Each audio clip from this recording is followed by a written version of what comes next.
Next आता है question number 14। तो क्वेश्चन नंबर 14 में क्या दिया है, उसने एक डायग्राम दिया है, बुक में ही मैं समझा रहा हूं। तो डायग्राम में उसने हमें तीन चीजें दे दी, ठीक है। ये पॉजिटिव फील्ड है, ये नेगेटिव फील्ड है। एक ये चार्ज आ रहा है, दूसरे चार्ज की ट्रेजेक्ट्री ये है, तीसरे चार्ज की ट्रेजेक्ट्री ये है। तो बुक में देखने से हमें पता लग रहा है, उसने पूछा है कि किसका चार्ज टू मास रेशियो ज्यादा होगा। ये जब हम अल्टरनेटिंग करंट चैप्टर पढ़ेंगे, मैग्नेटिक फील्ड चैप्टर पढ़ेंगे, तब वहां पर हमें पता चलेगा कि जो इलेक्ट्रिक फील्ड या मैग्नेटिक फील्ड के अंदर चार्ज की जो डिफ्लेक्शन होता है वो चार्ज टू मास रेशियो पे डिपेंड करता है, ई बाई एम रेशियो पे।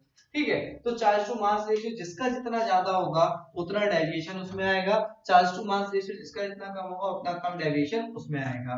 ठीक है, अगर हम इसके अकॉर्डिंग देखें, सेंटर पॉइंट के अकॉर्डिंग देखें, तो सबसे ज्यादा डिफ्लेक्शन थर्ड चार्ज में आएगा, इसलिए थर्ड चार्ज का चार्ज टू मास रेशियो ज्यादा हो जाएगा। जिसका चार्ज की मतलब इसके ऊपर चार्ज कितना होगा, पॉजिटिव चार्ज होगा।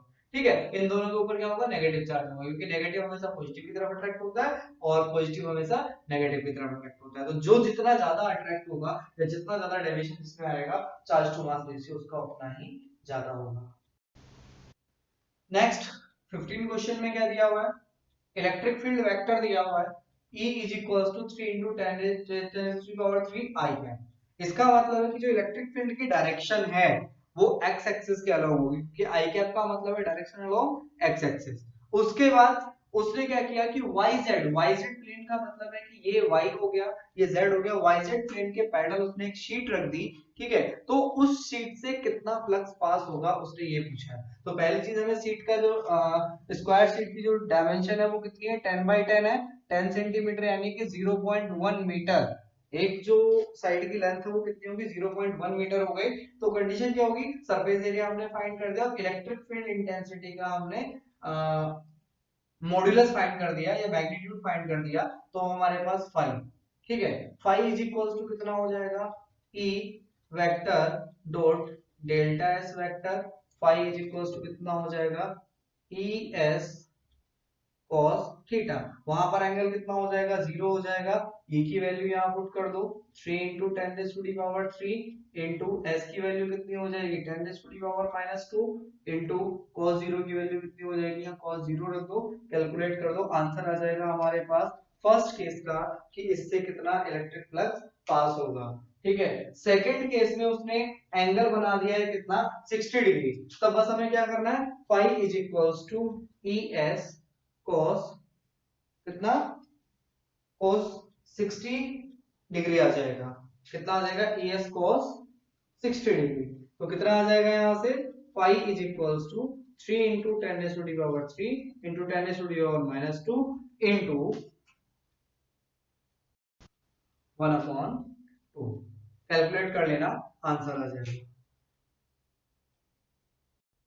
क्वेश्चन नंबर 16 में पूछा था कि जो शीट हमने रखी थी, अगर कोई इलेक्ट्रिक फील्ड है, अगर उसमें हम कोई एक क्यूब रख दें तब उस पे क्या इफेक्ट आएगा। तो क्यूब रखने पर कंडीशन क्या होगी कि जितना इलेक्ट्रिक फ्लक्स इसमें एंटर करेगा उतना ही इलेक्ट्रिक फ्लक्स लीव भी करेगा। तो क्या होगा कि जितना इलेक्ट्रिक फील्ड या इलेक्ट्रिक फ्लक्स या इलेक्ट्रिक फील्ड लाइंस एंटर की उतना ही इलेक्ट्रिक फील्ड लाइंस से लीव भी हुई है। इसका मतलब total electric flux, net electric flux कितना हो जाएगा, 0। जब भी अगर ये जो चार्ज मतलब ये जो हमारे पास क्यूब था, अगर इस पर इसके अंदर अगर चार्ज एनक्लोज होता तब तो इससे इलेक्ट्रिक फ्लक्स पास होता। अदरवाइज अगर इसको हमने जैसे कि इलेक्ट्रिक उस कंडीशन में उस एक्स एक्सिस वाईजेड के प्लेन अगर हमने रख दिया इसको, तो जितना इलेक्ट्रिक फ्लक्स इसमें एंटर करेगा उतना ही इससे लीव भी करेगा, इसलिए जो टोटल इलेक्ट्रिक फ्लक्स का सम जो हो जाएगा वो क्या हो जाएगा, 0 हो जाएगा।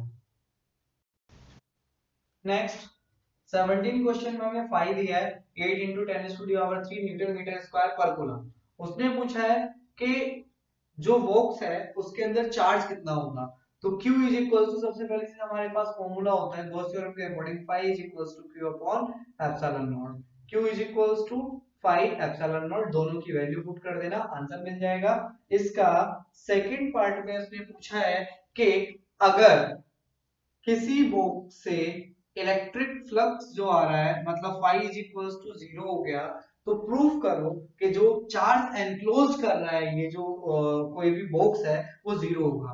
तो phi की वैल्यू कितनी होती है q अपॉन एप्सिलॉन नॉट। यहाँ पर q upon epsilon naught is equals to कितना हो जाएगा 0। तो एप्सिलॉन नॉट तो कभी भी 0 होने से रहा, ठीक है। Epsilon naught not equals to 0, तो क्या होगा चार्ज इज इक्वल्स टू 0 हो जाएगा। तो इलेक्ट्रिक फ्लक्स 0 होने का मतलब है कि उस पर बॉडी पर अगर चार्ज ही नहीं होगा तो इलेक्ट्रिक फ्लक्स नहीं होगा, और अगर इलेक्ट्रिक फ्लक्स नहीं होगा तो बॉडी चार्ज भी एनक्लोज नहीं करेगी। ये दोनों का रूल है। नेक्स्ट 18 क्वेश्चन में दिया हुआ है कि कोई भी एक हमारे पास स्क्वायर शीट थी, इससे 5 कुछ डिस्टेंस, कितना सेंटीमीटर दिया है 5 सेंटीमीटर डिस्टेंस पर कोई एक चार्ज रख दिया है, ठीक है। इससे 5 सेंटीमीटर डिस्टेंस, यानी कि कंडीशन ये है कि हमारे पास ये एक कोई भी शीट है, हमारे पास ये कोई भी एक शीट है, इसके ऊपर इस तरह से यहाँ 5 सेंटीमीटर डिस्टेंस पर एक चार्ज रखा हुआ है।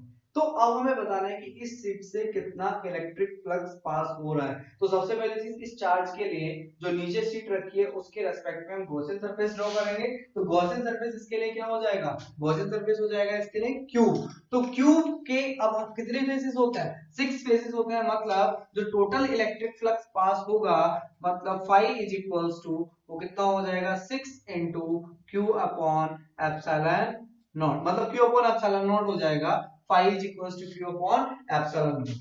अब ये जो phi होगा, ये जो इलेक्ट्रिक फ्लक्स होगा कितने फेसेस में डिवाइड होगा, ये इलेक्ट्रिक फ्लक्स 6 फेसेस में डिवाइड होगा। क्यों, क्योंकि किसी भी क्यूब के मतलब जब इसका हम कोई भी गॉसियन सरफेस ड्रॉ करेंगे किसकी फॉर्म में, क्यूब की फॉर्म में। अगर हम इसको कुछ इस तरीके से बना दें, ये चार्ज कहाँ रखा हुआ है इस पॉइंट से यहां रखा हुआ है, कितने डिस्टेंस पर 5 सेंटीमीटर डिस्टेंस पर। ये हमारे पास कोई भी प्लेट थी, तो हमें क्या निकालना था कि इस प्लेट से कितना इलेक्ट्रिक फ्लक्स पास होगा वो फाइंड करना है। तो इसके लिए सबसे पहले हम क्या करेंगे कि ये जो हमारा क्यूबॉइड है या क्यूब जो भी है इसके अंदर कितना चार्ज है, क्योंकि जो इलेक्ट्रिक फ्लक्स है ना वो डिस्टेंस पे डिपेंड नहीं करता, इलेक्ट्रिक फ्लक्स डिपेंड करेगा चार्ज पे, यानी कि Q अपॉन एप्सिलॉन नॉट। तो कभी अगर कोई क्वेश्चन पूछ ले कि क्या इलेक्ट्रिक फ्लक्स किसी एक स्फीयर का या किसी एक जैसे कि क्यूब था इसकी साइड अगर डबल कर दी जाए तो इलेक्ट्रिक फ्लक्स पर क्या इफेक्ट पड़ेगा, कोई इफेक्ट नहीं पड़ने वाला, ठीक है। तो इससे कितना इलेक्ट्रिक फ्लक्स पास होगा, टोटल इलेक्ट्रिक फ्लक्स कितना पास हुआ Q अपॉन एप्सिलॉन नॉट। अब एक फेज से electric flux from one face से इलेक्ट्रिक फ्लक्स कितना पास होगा, phi is equals to 1 upon 6 into q upon epsilon naught, यानी कि phi is equals to q upon 6 epsilon naught, ये हमारे पास आ जाएगा, ठीक है। और ये कंडीशन तभी फॉलो होगी जब ये चार्ज इसके क्यूब के सेंटर में रखा हुआ होगा, ठीक है। तो कंडीशन क्या आ गई हमारे पास, जो एक फेज से जो कितना चार्ज पास हो रहा है, कितना फ्लक्स पास हो रहा है क्यू अपॉन 6 एप्सिलॉन नॉट।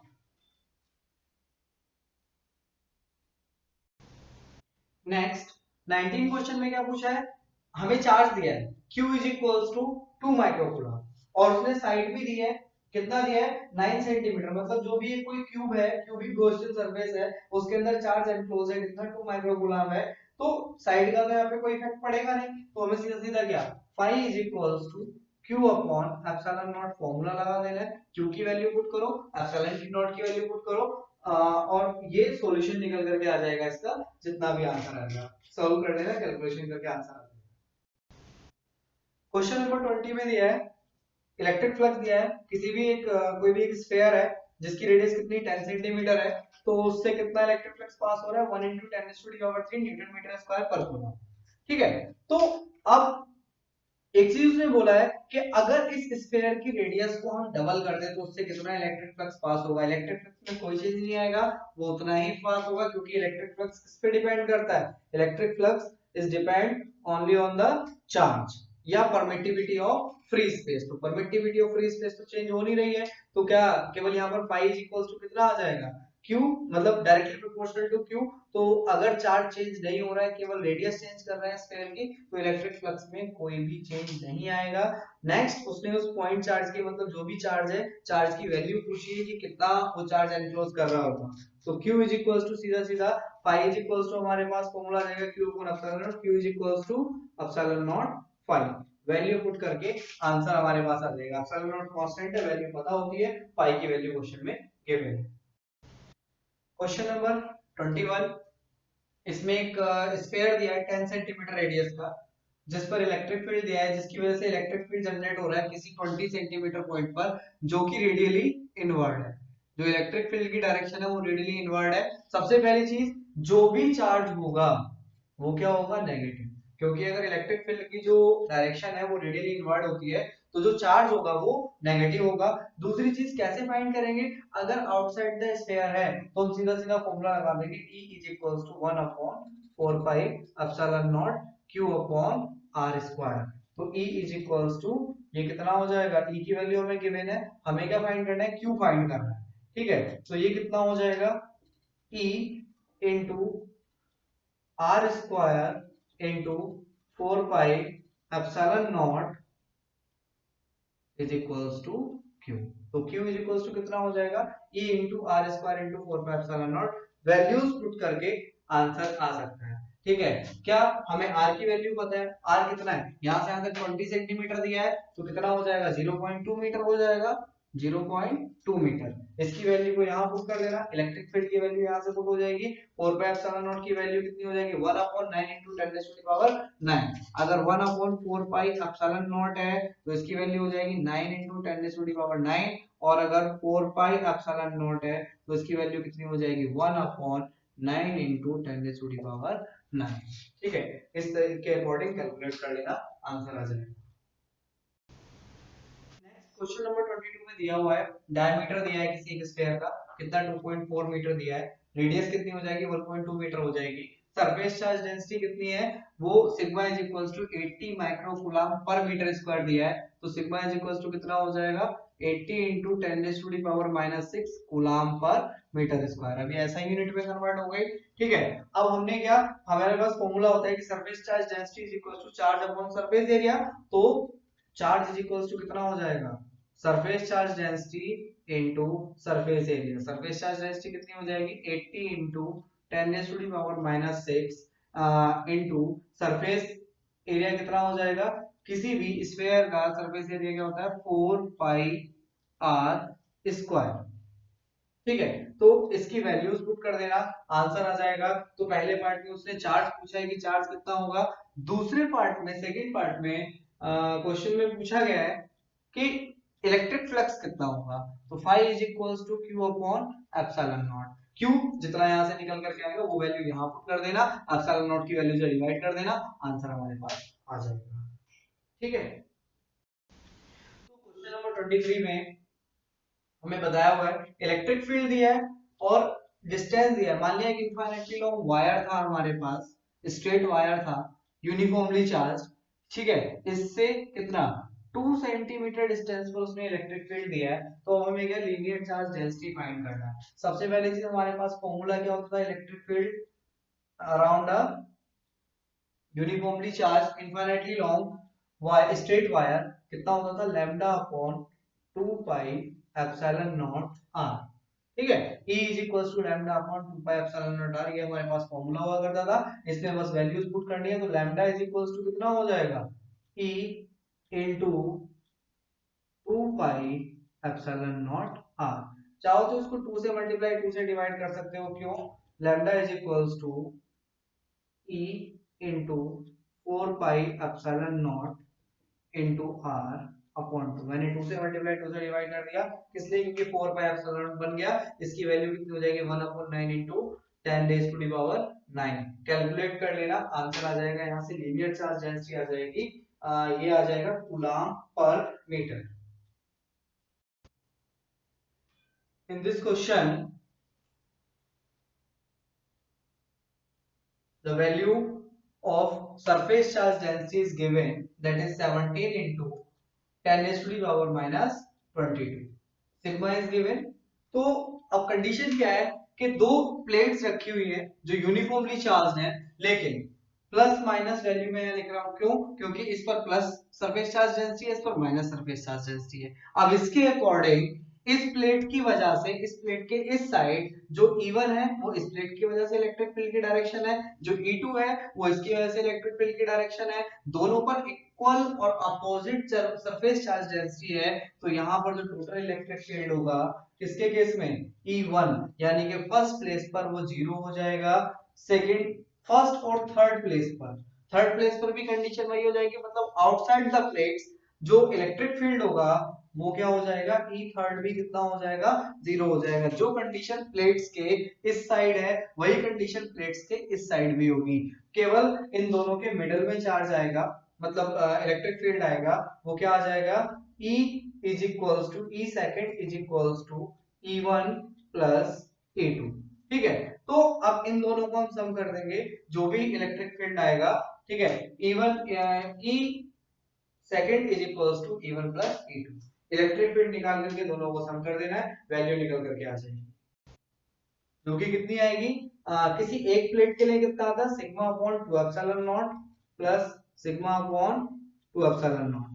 ठीक है, कितना आ जाएगा, ये वैल्यू आ जाएगी sigma upon epsilon not. Sigma की वैल्यू दी है, एप्सिलॉन नॉट की वैल्यू जानते हो, ठीक है, तो दोनों की वैल्यू पुट करने के बाद you will get the answer. तो यहाँ तक हमारे एडिशनल से पहले पहले क्वेश्चंस हैं। एडिशनल के जो क्वेश्चंस है वो नेक्स्ट वीडियो में कवर करेंगे। So thanks.